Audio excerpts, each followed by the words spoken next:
রাজনীতিতে বিভিন্ন সময় বিভিন্ন পোস্টার দেখা গেছে, যা নিয়ে বিতর্কও হয়েছে। কিন্তু রামও যে এবার লোকসভা নির্বাচনে একটা গুরুত্বপূর্ণ ভূমিকা পালন করবে, সেটা স্বয়ং রামও ভাবতে পারেননি। এবার বীরভূমের দেওয়ালে সেই রামকে নিয়েই পোস্টার, যেখানে দেখা যাচ্ছে নরেন্দ্র মোদী রামের হাত ধরে টানছেন। ক্যাপশনে লেখা, চলো প্রভু তুমি ছাড়া আমি বেকার। আর রাম মোদীকে বলছেন, ছাড় আমায় ছাড়, নিজের ক্ষমতায় অন্তত একটা নির্বাচন লড়ে দেখা। আর এই নিয়ে রাজ্য রাজনীতিতে চাঞ্চল্য ছড়িয়েছে। নির্বাচনী দেওয়াল যুদ্ধ, তৃণমূল ভার্সেস বিজেপি, সেটা বলাই চলে। এবার শুধু যে দেওয়াল লিখনে বিজেপিকে কটাক্ষ করা হচ্ছে তা নয়, পাল্টা তৃণমূলকেও কটাক্ষ করে দেওয়ালে লেখা আছে, লক্ষ্মীর ভাণ্ডার প্রকল্প নিয়ে করছো তুমি প্রচার, সেই লক্ষ্মী বঙ্গেতে আজ শাহজাহানদের শিকার। এই নিয়ে দুবরাজপুর পুরসভার চেয়ারম্যান পীযূষ পাণ্ডে দেওয়াল লিখনের কারণও ব্যাখ্যা করেছেন, যেখানে তিনি বলছেন, প্রায় 10 বছর পেরিয়ে গেল কেন্দ্রে মোদী সরকার ক্ষমতায় আছে, ভারতবর্ষে কোনো রকম উন্নয়ন নেই, বিভিন্নভাবে দেশকে দেউলিয়া করে দিচ্ছে। মিথ্যা প্রতিশ্রুতি দিয়েছিল 15 লক্ষ টাকা করে অ্যাকাউন্টে দেবে, কিন্তু দেয়নি। শুধু তারা রামচন্দ্রকে নিয়ে রাজনীতি করে। রামচন্দ্র আমাদের হিন্দুদের আরাধ্য দেবতা, রামচন্দ্রকে আমরা মাথায় রাখবো, বুকে রাখবো। রামকে আমরা সকলে প্রণাম করি। যে রামচন্দ্র পিতৃসত্য পালনের জন্য সিংহাসন ত্যাগ করে 14 বছর বনবাসে গিয়েছিল, বিজেপির নরেন্দ্র মোদী সেই রামচন্দ্রকে রাস্তায় নামিয়ে এনেছেন, অশ্লীলভাবে জয় শ্রীরামকে কটূক্তি করছে। আসুন শোনাই আপনাদের কি বলছেন পীযূষ পাণ্ডে, চেয়ারম্যান। শুনবো। এই দেয়াল লেখনের কারণ হচ্ছে যে প্রায় 10 বছর পেরিয়ে গেল, অতিক্রান্ত হতে চলেছে আমাদের নরেন্দ্র মোদী বিজেপি সরকার কেন্দ্রে রয়েছে। ভারতবর্ষের কোনো উন্নয়নমূলক প্রকল্প নেই। ভারতবর্ষে যেগুলো বড় বড় সংস্থা, ইন্ডিয়ান রেল, এয়ারপোর্ট, এগুলো বিক্রি করে মনস্থ করছে বিভিন্নভাবে। কোল ইন্ডিয়া বিভিন্নভাবে দেশকে দেউলিয়া করে দিচ্ছে, এবং তারা বলার মতো কোনো রকম মানুষের কাছে অনেক মিথ্যা কথা বলেছিল অ্যাকাউন্টে 15 লক্ষ টাকা ভরে দেবো, প্রত্যেকের অ্যাকাউন্টে কালো টাকা দেশ থেকে নিয়ে আসবো, আচ্ছা দিন আয়েগা, অনেকভাবে মানুষকে মিথ্যা প্রতিশ্রুতি দিয়েছিল। তাদের বলার মতো কোনো কিছু নেই, শুধু তারা রামচন্দ্রকে নিয়ে রাজনীতি করে।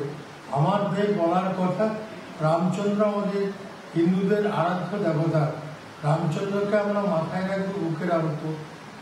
রামকে আমরা সকলে প্রণাম করি, স্মরণ করি। যে রামচন্দ্র পিতৃসত্য পালনের জন্য সিংহাসন ত্যাগ করে 14 বছর বনবাসে গিয়েছিল, আর এরা বিজেপি নরেন্দ্র মোদী সিংহাসনের জন্য সেই রামকে রাস্তায় নামিয়ে আনছে। কেউ অশ্লীলভাবে জয় শ্রীরাম বলছে, কেউ আরো কটূক্তি করছে। এগুলো ঠিক নয়। আমাদের বলার মুখ্য উদ্দেশ্য হচ্ছে এটাই, যে তোমরা উন্নয়নের উপরে ভোট করো, উন্নয়নের উপরে কথা বলো। তা নয় তারা শুধু কোথায় রাম মন্দির, কোথায় জয় শ্রীরাম, এইভাবে ভোট চাই মানুষের কাছে। এইটার বিরুদ্ধে আমাদের বলা। এর জন্য আমরা দেয়াল লিখন, আমরা সমস্ত জায়গায় প্রচার, এই কথাটাই বলছি। উল্টো দিক থেকে দুবরাজপুর বিজেপির বিধায়ক অনুপ কুমার সাহা বলেন, তৃণমূল কংগ্রেস প্রথম থেকেই রামের বিরোধী। মুখ্যমন্ত্রী রামের নাম শুনলে ছুটে যেত, বিভিন্ন ধরনের কথা বলতেন।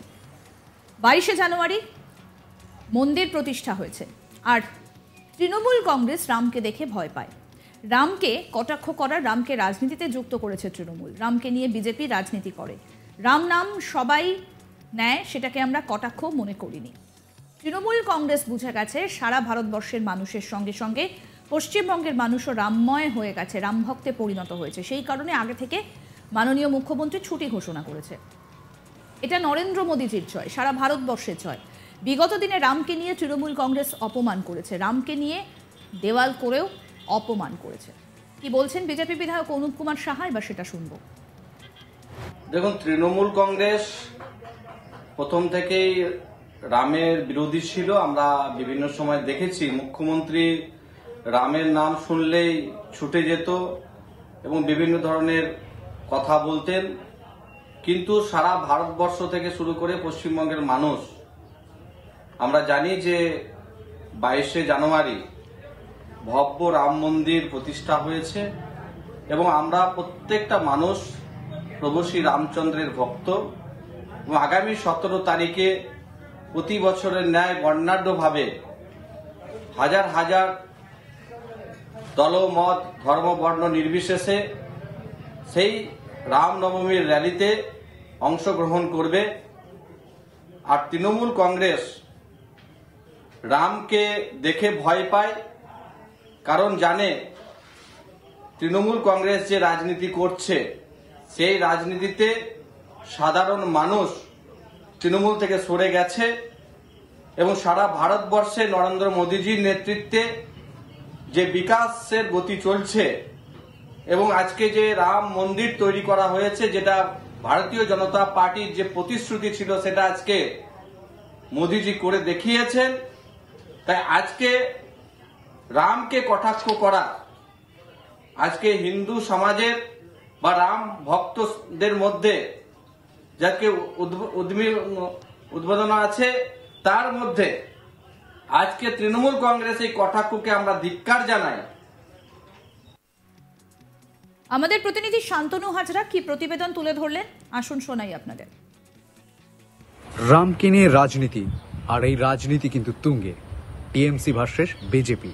বীরভূম লোকসভা কেন্দ্রে শতাব্দী রায়ের প্রচারে দেয়াল লেখন চলছে জোর কদমে।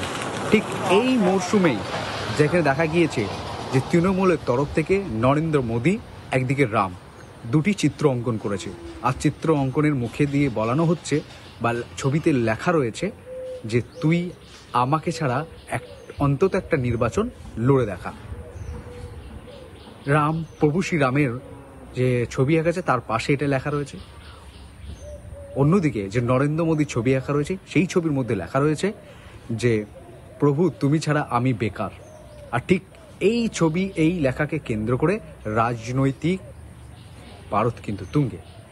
বিজেপি বলছে যে তৃণমূল অতীতে, বর্তমানে এবং ভবিষ্যতে রামকে এরা তোয়াক্কা করেনি, রামকে অবহেলা, অপমান করেছে। 22শে জানুয়ারি রাম মন্দির প্রতিষ্ঠা করেছেন। ভারতীয় জনতা পার্টির তরফ থেকে যে ধরনের ইশতেহার ছিল শ্রীপ্রভু রামচন্দ্রকে রাম মন্দির প্রতিস্থাপন করা হবে, সেটা করা হয়েছে। আজ ভারতবর্ষ, সারা ভারতবর্ষ সহ পশ্চিমবঙ্গে মানুষ রামময় হয়েছে, রাম ভক্তে পরিণত হয়েছে। সে কারণেই মুখ্যমন্ত্রী 17ই এপ্রিল রামনবমীর দিন ছুটি ঘোষণা করেছেন। এটি নরেন্দ্র মোদীর জয়, রাম ভক্তদের জয়।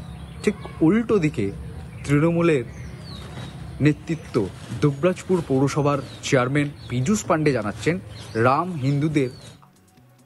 আরও আপডেট পেতে দেখতে থাকুন আজ তাক বাংলার ইউটিউব চ্যানেল, সাবস্ক্রাইব করুন।